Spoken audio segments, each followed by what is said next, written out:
bom dia! Você aí de casa, você na cidade, você no campo, você no interior, você na fazenda, como nós estamos aqui na fazenda do nosso Agro Record. Chegamos para te fazer companhia nesse belo domingo e olha só, preste atenção que a nossa equipe preparou para você para essa bela manhã.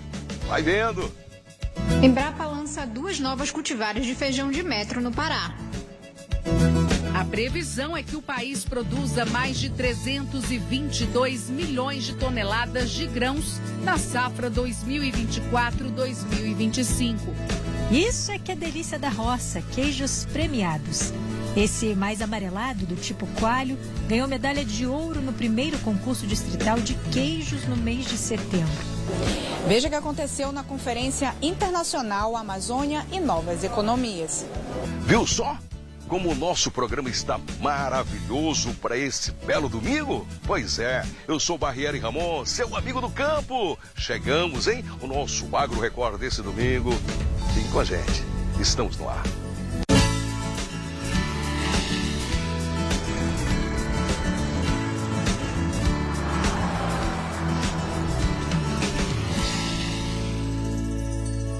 Para a gente começar o nosso Agro Record desse domingo, o estado do Pará é um grande produtor de feijão calpi, também chamado de feijão verde.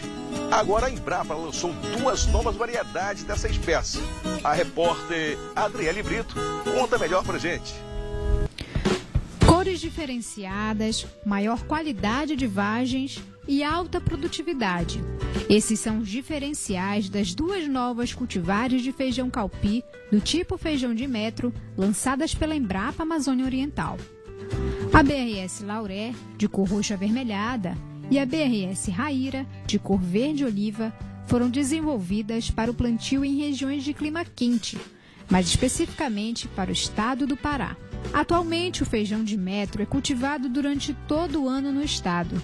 Os principais produtores são os municípios de Santo Antônio do Tauá, que concentra 40,21% da produção, seguido de Curuçá, com 16,21%, e Maracanã, com 10,58%, segundo dados da Central de Abastecimento do Pará, CEASA.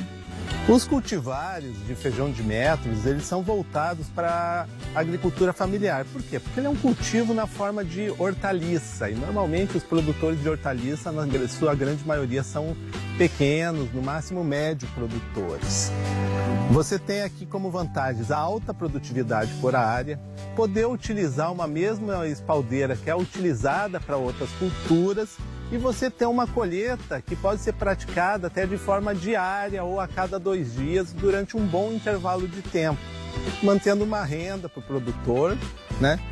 Até porque quando você pega hortaliça, você tem um valor agregado de um produto que tem um mercado muito importante.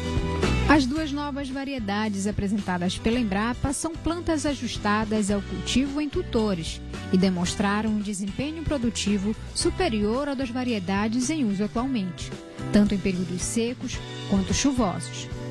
Elas foram selecionadas entre centenas de materiais coletados dentro e fora do Brasil, através do Programa de Melhoramento Genético de Feijão Calpi da Embrapa.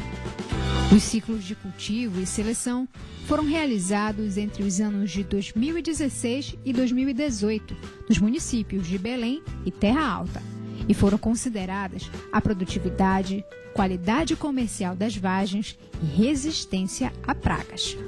A BRS Lauré é a primeira a cultivar de feijão de metro desenvolvida com as vagens alongadas e de cor roxa avermelhada para o mercado do norte do Brasil.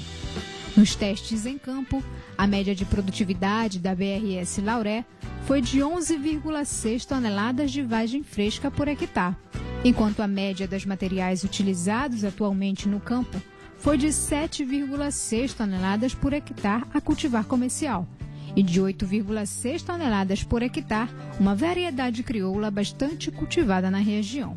Já a BRS Raíra, de cor verde-oliva, mais clara que as vagens tradicionais, produziu mais de 10 toneladas de vagem fresca por hectare, enquanto os materiais tradicionais ficaram entre 7 a cultivar comercial e 8,6 toneladas por hectare a variedade crioula. As novas cultivares BRS Lauré e BRS Raíra estão disponíveis para sementeiros por meio do edital de oferta pública simplificado. Estão habilitados a adquirir as sementes de forma gratuita sementeiros e viveiristas de todo o território nacional que estiverem cadastrados no Registro Nacional de Sementes e Mudas, o Renascem.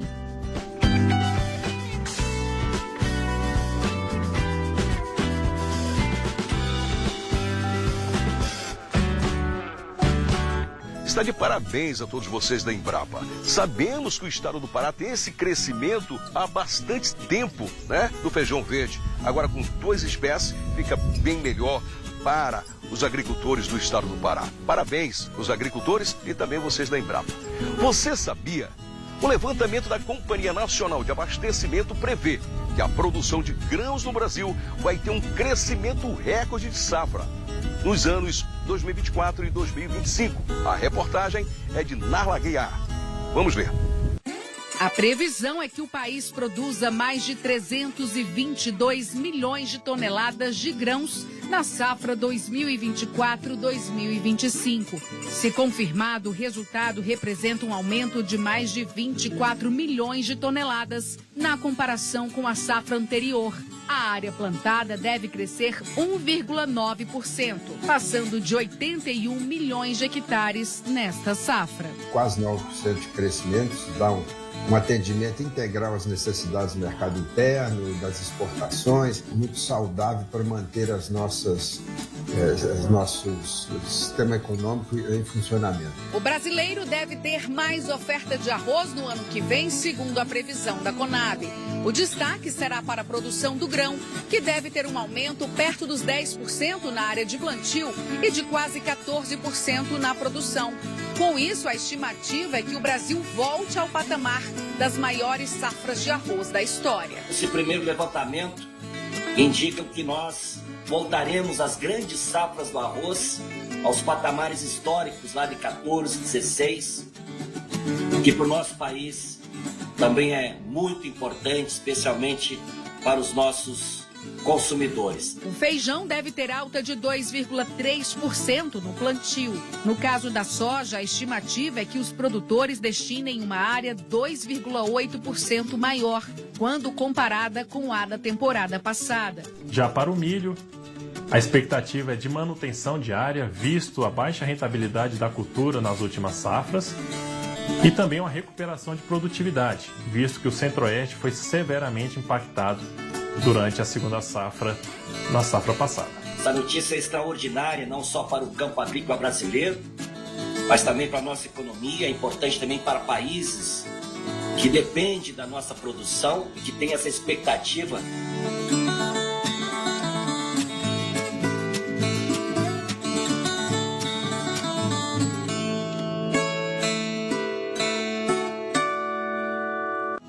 É muito interessante esse tipo de matéria para os nossos amigos agricultores. Acaba enriquecendo também, né, a sua vontade de produzir muito mais.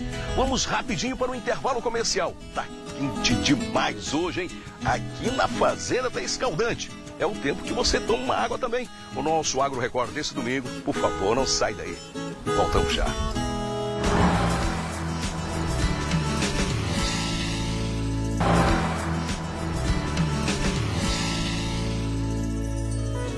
Já estamos de volta com o nosso Agro Record. Agora vamos conhecer uma agroindústria de queijo premiado lá em São Sebastião. Isso quer dizer Distrito Federal, Brasília. A reportagem é de Cristine Otaviano. Você vai ver a partir de agora. Isso é que é delícia da roça, queijos premiados. Esse mais amarelado, do tipo coalho, ganhou medalha de ouro no primeiro concurso distrital de queijos no mês de setembro. O branquinho, Minas, levou o segundo lugar no concurso Demater. As receitas das gostosuras premiadas são da mãe do Nilson. O mesmo gosto de infância lá do Rio Grande do Norte, onde ele nasceu. Hoje o produtor está crescendo e fazendo bonito. Tem terra em São Sebastião, no núcleo rural Aguilhada. A queijaria, que passou recentemente por processo de industrialização, começou com garra e coragem. A gente, com toda dificuldade na roça, a gente certificava um pouco, né? Além da vaca, a gente plantou uma cana aqui, e aí a gente abriu uma quitanda na cidade, em São Sebastião, e aí a gente vendia caldo de cana e o leite. Aí depois passamos a vender o leite, o queijo e o caldo de cana como pastel.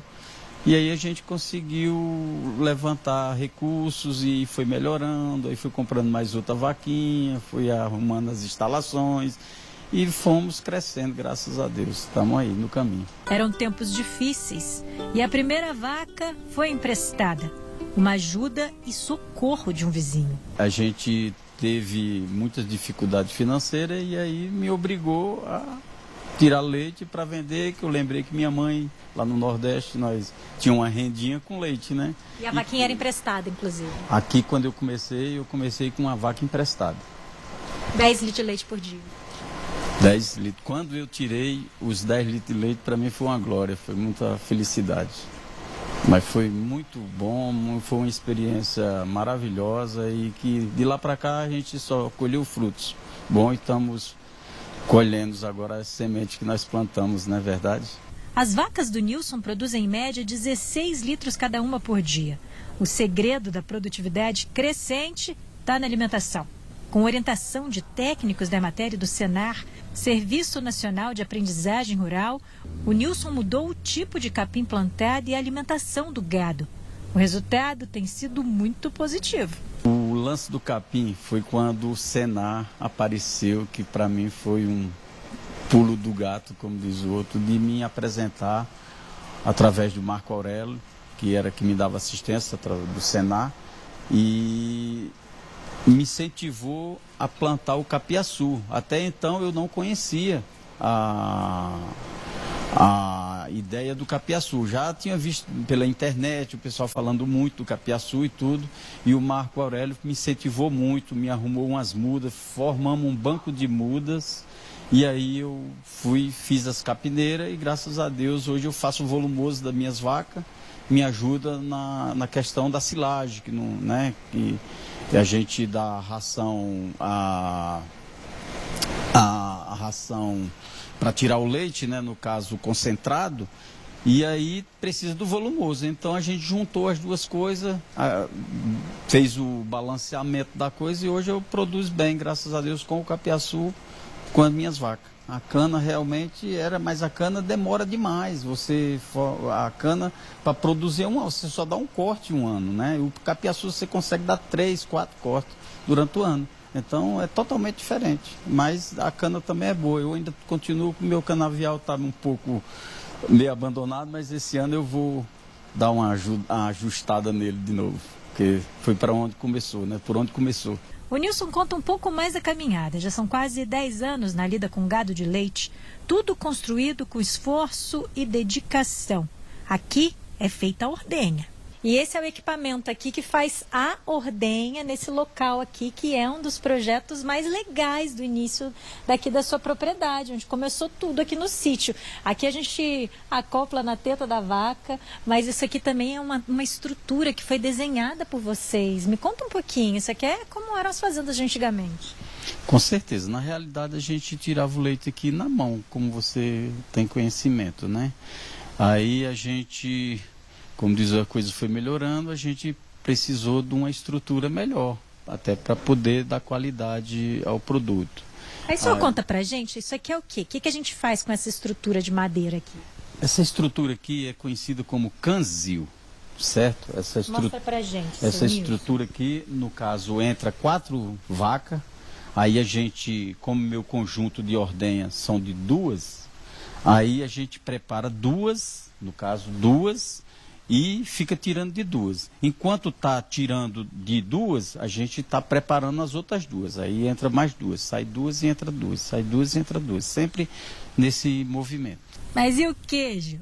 O queijo, receita da infância, veio para agregar valor. Dá para ganhar até 3 vezes mais processando leite e transformando em queijo. Tudo no início era feito na cozinha de casa, mas as coisas também foram crescendo e melhorando por aqui. E é aqui que entra a Camila do Senar. Aqui no Seu Nilson, no início, quando a gente começou a atendê-lo aqui, ele não tinha esse ambiente produtivo, né? Ele fazia o queijinho na cozinha da casa dele. E aí o diferencial se torna quando o produtor consegue entender e perceber a importância de ter um ambiente seguro, produtivo, né? Porque é o que a nossa legislação vigente estabelece, né? E aí ele entendeu a necessidade de ter que ter esse ambiente seguro, né? Com todas as denominações que a lei estabelece para poder, de fato, processar o produto. Que a matéria-prima já é dele, né? O que é um grande ponto positivo. E aí, então, é processar e criar as coisas maravilhosas aí que ele sabe fazer. São todas exigências que a nossa legislação da parte de alimento exige, né? Porque, assim, a gente tem que pensar que produção de alimentos precisa ter segurança alimentar, porque senão a gente pode levar contaminação e doença, né? Que são as DTAs, e pra gente não é interessante, né? Ninguém quer ficar doente, ou até mesmo falecer por conta de contaminação. Então, quando a gente utiliza instrumentos de inox, a gente sabe que a durabilidade disso é para uma vida toda, e também a questão da higiene, né? Os processos higiênicos sanitários são viáveis nesse tipo de equipamento, o que é contrário à madeira ou outros utensílios, né? Porque são fontes de contaminação e até de condição de vida ideal para a proliferação de bactérias. Então, todo esse ambiente produtivo de paredes brancas, tetos de PVC, portas e janelas, tudo para facilitar mesmo a questão do processo de higiene, porque senão poderia se produzir em qualquer lugar, né? De qualquer forma. E aí não pode ser assim, tem que seguir todo um critério rigoroso à luz da lei, né? Para que a gente tenha segurança produtiva. Com as técnicas e adaptações para respeitar a legislação de segurança para a produção de alimentos, os queijos do Nilson ganham ainda mais valor. A nossa ideia aqui é alcançar o registro, né? Para a gente poder processar e vender produtos de origem animal, tem que ser registrado. Então, quando ele tem esse ambiente que está dentro dos padrões e ele consegue se registrar, o produto dele ganha valor, agrega valor, ele consegue colocar no supermercado, no empório, numa padaria, né? Pode vender tranquilamente, porque agora ele se torna um produtor formal. Então, assim, é progressão, né? É qualidade de vida, bem-estar para a família e condição financeira do jeito que a gente gosta, né? Você disse que tá orgulhosa. Ah, tô demais, porque assim, é um sonho dele que se torna meu também, né? Porque a gente, quando entra aqui, a gente se torna membro da família também. Você vem todo mês na casa do produtor, dentro da casa do produtor. Você acaba sabendo as dificuldades, o ponto sensível, como é que você pode ajudar. E quando você começa a perceber que ele está evoluindo e está dando certo, porque ele é esforçado, porque ele cumpre com as orientações que a gente estabelece, ele vai ter sucesso. Então a gente fica muito feliz, né? Não tem como ser diferente. Essa semana, a propriedade do Nilson está, inclusive, sendo visitada por outros produtores de leite do DF. Ela foi escolhida para sediar o Circuito Agro do Senar. Produtores de leite vieram se conhecer, trocar ideias e se capacitar com os especialistas. Olha, que vivência rica. No dia a dia, é ótimo.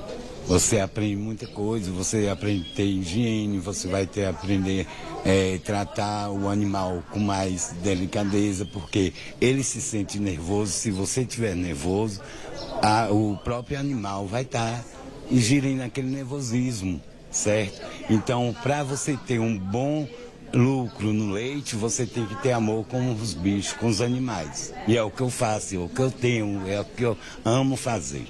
Já o Nilson quer ir cada vez mais longe. Agora que a produção está premiada, a indústria está adequada e crescendo, está na hora de ganhar mercado. Quem sonha grande pode alcançar cada vez mais. Eu pretendo atender o mercado de Brasília e o Brasil. Quem sabe, né? Tem que sonhar alto. Com certeza. Estamos aqui para produzir com qualidade, se Deus quiser.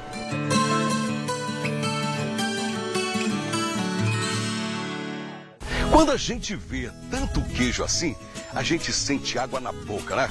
Eu quero aproveitar, inclusive, e mandar um abraço para todos vocês aí na Ilha do Marajó, que trabalham com esse queijo maravilhoso de búfala artesanal. A todos vocês, obrigado pelo carinho. E quero dizer que a nossa produção está preparando uma pauta, hein? Vai gravar com vocês aí. Agora vamos saber os detalhes da Conferência Internacional Amazônia e as Novas Economias, que aconteceu no hangar na cidade de Belém. A reportagem é dela, Lidiane Tavares. Vamos ver. Nos dias 6 a 8 de novembro, aconteceu no Hangar Centro de Convenções a Conferência Internacional Amazônia e Novas Economias. A conferência recebeu especialistas e autoridades de renome global. Foram mais de 130 palestrantes de diferentes países, contando com a presença de indígenas, quilombolas, povos ancestrais, ribeirinhos, acadêmicos, empresários, ambientalistas, parlamentares e diplomatas. O evento foi realizado pelo Instituto Brasileiro de Mineração, o IBRAM. A conferência teve a temática de debater e colocar em prática a restauração florestal. O encontro teve como diálogo diferentes vozes que propuseram uma programação de sugestões estruturantes para a Amazônia, por meio de importantes debates. O evento visou contribuir para o processo de mudanças da economia, de construção da agenda ecológica brasileira e de uma nova relação do setor produtivo com o território e suas comunidades. A agente de sustentabilidade do IBRAM, Cláudia Salles, fala da importância do evento para a sociedade. O entendimento de a gente ter a sociedade civil organizada representada em conferências que são plurais e diversas é importante porque a gente traz efetivamente o que a sociedade deseja. Aqui na Conferência Amazônia e Novas Economias, a gente tem representantes da sociedade civil, representantes dos povos originários, representantes de comunidades tradicionais, representantes do setor privado, especificamente do setor da mineração, órgãos públicos, e isso então traz o tecido social junto para promover o debate e promover também soluções para a região amazônica. A crise climática e o equilíbrio climático está exposta. Os desafios estão aí. Estamos vivendo isso no nosso dia a dia. Secas, enchentes em alguns lugares do Brasil. Com isso, a questão climática não é mais o futuro. Ele já acontece e é agora. Hoje a gente tem representações em todos os painéis trazendo essa pluralidade.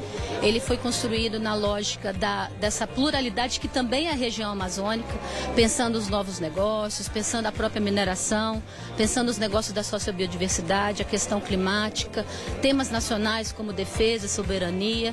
Então, a ideia é que a gente consiga, a partir desse evento, pensar em agendas estruturantes para a gente promover a prosperidade, a justiça social, o equilíbrio climático e o bem viver de todas as pessoas aqui da região amazônica.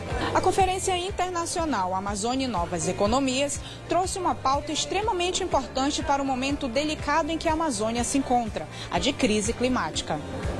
As mudanças climáticas que já estão ocorrendo no planeta são causadas pela atividade humana. Essas mudanças são caracterizadas por variações na temperatura, precipitação e nebulosidade global. E estão acontecendo de forma mais rápida do que já aconteceu no passado. Com isso, indústrias e todos os envolvidos na sociedade, no aspecto ambiental, entre elas o agronegócio, estão implementando técnicas de agricultura sustentável, como o uso eficiente de recursos hídricos, práticas de conservação do solo e redução do uso de agrotóxicos. Eu acho que tem um olhar que a gente precisa ter quando a gente fala de Amazônia, que é a discussão hoje da bioeconomia, que não é um conceito novo.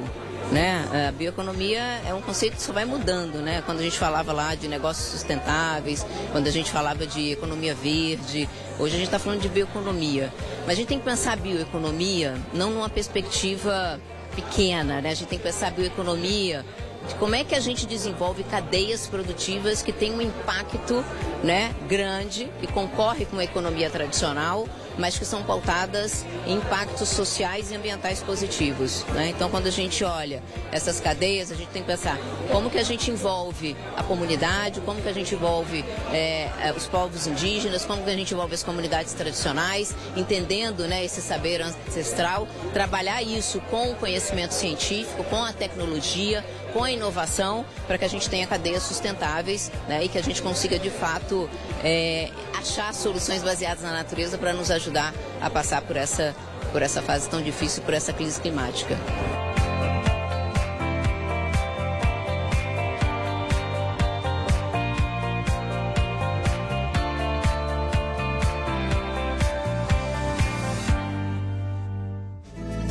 Sabemos sabemos que em 2025 vai ter a COP30.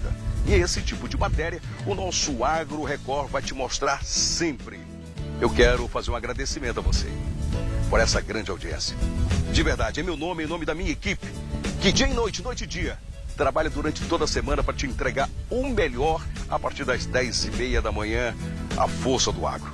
Que o nosso domingo seja maravilhoso. Que a nossa semana seja de muita produtividade para o agro. No próximo domingo, às 10h30 da manhã, eu te espero aqui na Record. Meta o pé, vai na fé, lhe dê essa oportunidade de felicidade e de realizações. Que o nosso domingo seja maravilhoso. No próximo domingo, 10h30 da manhã, eu te espero. Lógico, aqui na Record. Valeu, tchau pessoal.